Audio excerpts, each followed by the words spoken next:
Coming up, excitement and pride filled the air as Texas A&M University Kingsville crowned its 2025 Homecoming King and Queen. Javelina Nation and the Kingsville community members came together for the annual Breast Cancer Awareness 5K. As Texas A&M University Kingsville marked a historic moment as students, alumni, faculty, and staff gathered to celebrate the university's 100th anniversary by opening the time capsule. This episode of the Javelina Broadcast Network starts right now.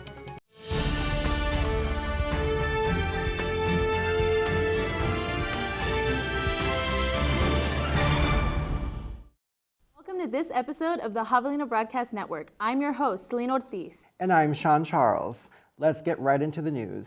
Javelina Stadium lit up with cheers and heartfelt smiles as the new royalty took the spotlight. The Javelina Marching Band and Cheer Squad kept the crowd energized throughout the night as the Javelinas celebrated homecoming traditions. Our reporter, Kade Murdock, was there for the crowning ceremony. Thanks, Selena and Sean. This is Kade Murdock, and tonight we are attending the Texas A&M Kingsville University homecoming and football game. And tonight we will find out who will be crowned the new king and queen of Javelina Nation. Our 2025 homecoming king and queen are Marisol Flores and Dos LaFuente. So what does winning this mean to you personally? I think winning this really shows how much dedication and hard work we put on within not even this week but months as we planned last semester in the spring, the summer, and just kind of getting everything all together just really paid off. Can you describe really what was kind of going through y'all's head whenever they announced your name? First thing that went through my head was, man, that's love for real. I think I speak for the both of us, when I say how much, we really love this university. So to see it reciprocated back towards us in a fashion like this is, it's huge, and I think it means a lot to the both of us. How does it feel that your best friend took first place in receiving homecoming? I feel ecstatic, honestly. I'm so proud of her. I know she's been talking about it since the summer, so I'm just really happy that she was able to win first place, considering that there was maybe 3 or 4 other candidates. So I'm just really glad that she was able to place first place. It's been such an exciting night here at TAMUK, finding out who the new royalty is on campus. Now, back to Sean and Selena at the desk. Runners and walkers came out to honor survivors and raise awareness for Breast Cancer Month. Participants wore pink ribbons, shirts, filling the morning with hope, providing every step made a difference. Our radio assistant manager, Daniel Moreno, was there with the story. Thank you, Sean and Selena. I am Daniel here at the Student Union Building for the South Texan. Runners and survivors take their marks to run for breast cancer awareness. Battles you must face, sometimes you'll feel alone. Fear you must displace. Defeat will not be known. What do you think is the most important part of seeing people come together for this cause? I think it's powerful because we all united, we can make a difference, and we can help support those individuals. In a way, those who are here and are survivors, they feel the love that we have here today. What inspired you to come out and participate in today's 5K run? I perform cancer research. I'm very interested in going into oncology. And so with that, understanding breast cancer and understanding how it impacts families and communities, I thought it was really important for me to come out and show my support.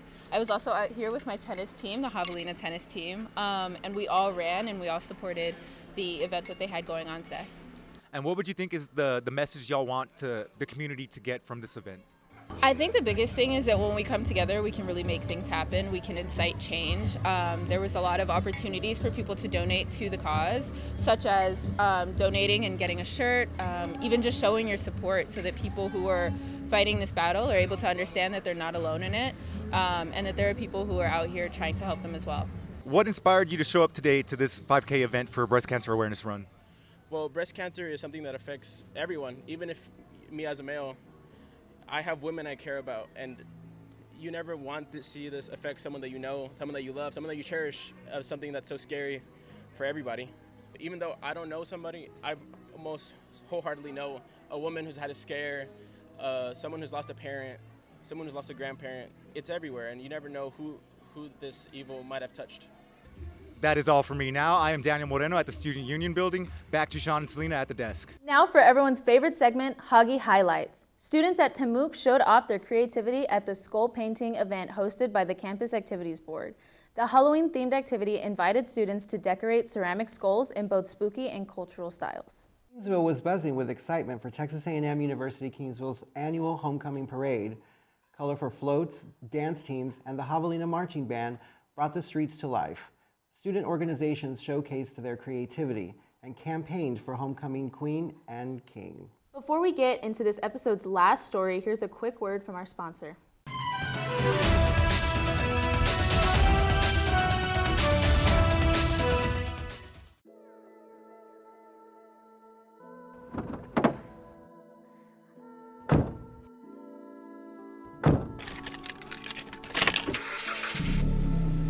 Wait, what do you want to eat?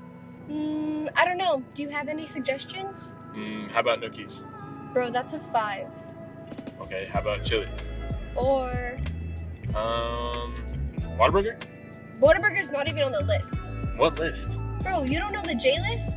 On the South Texan, the student award-winning publication, they have the J list. They have the top 5 restaurants in Kingsville. Oh, so El Tapatio, that's where we're going. Number 1, you know it.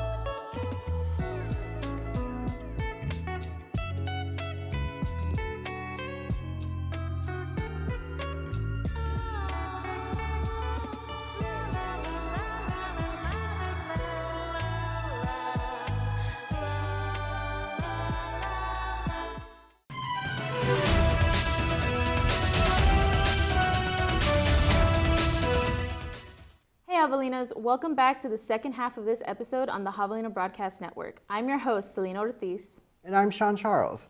Let's get right back into the news. Alumni and students gathered to witness the opening of the time capsule sealed in 1993 that commemorated the name change from Texas A&I to A&M Kingsville, revealing photos, letters, and keepsakes from past generations. Our digital editor, Ciana Cortez, was there with the story. Hey Javelinas, I'm Ciana Cortez with the South Texan, and today we are celebrating 100 years of Javelina history, all leading up to this moment. TAMUK opens a time capsule sealed decades ago, but as we look back, we are also looking ahead, burying a brand new capsule filled with today's spirit and ready to be opened by future generations of Javelinas 50 years later. How does it feel to be a part of a university tradition that started a century ago? Honestly, it feels amazing. Like hearing everybody's speeches, I was kind of like thinking back, like, wow, like I'm really glad that I chose this university. What does it feel like to witness this historic moment as TAMUK celebrates 100 years? Oh, it's really exciting. As the archivist, I get to work with all the history, but this year, getting to really get in depth with that and just see how the Javelina pride has just continued throughout the 100 years has been really cool, and the way that the Javelina Nation has come together and just supported this institution over the years. It's been really neat. And then with the Centennial on top of that, celebrating 100 years, we're not only looking at the past, we want to make sure that we are collecting stuff now for the future. So putting the time capsule in the ground is just one way that we are thinking about the future and the present. Now that we've done the physical time capsule, there's going to be an archive time capsule, so we'll launch that officially on Monday. Anybody, students, faculty, staff, want to donate to the archive time capsule, they're welcome to do that. What memories from your time at TAMUK came rushing back when you saw the time capsule opened? It was the time when it got buried because I was here. It was a very special occasion.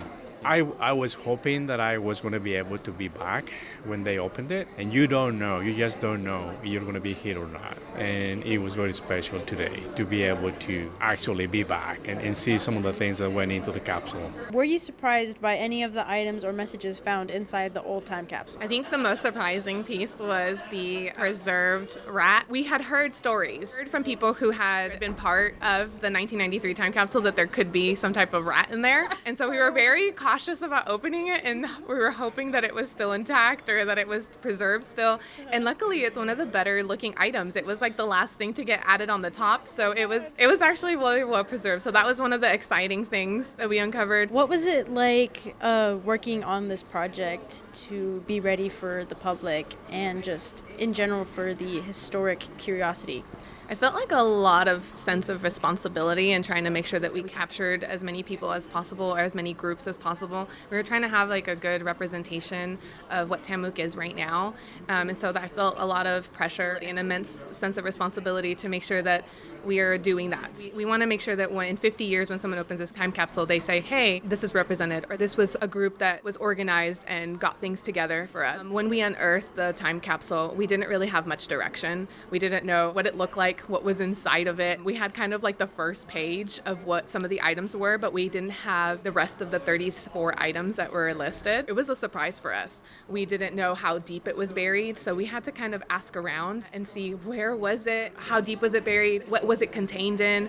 We didn't know any of those things, so we were going in blind. Now that we're doing this, we wanted to make sure we had kind of a layout for the future, trying to unearth this. And so we're making sure we're documenting the process, video and pictures, so that our future can say, okay, this is how deep it is, this is how we preserved items, and that way we can have a better opportunity for them to be able to understand what's in there and how to get it out. It was very difficult. Thanks so much for watching. This has been Ciana Cortez with the South Texan. Thank you for watching. That's all for us, and don't forget to subscribe to the Javelina Media Experience for more news on campus and pick up your copy of the South Texan. I was your host, Selena Ortiz. And I'm Sean Charles. Thank you for watching the Javelina Broadcast Network.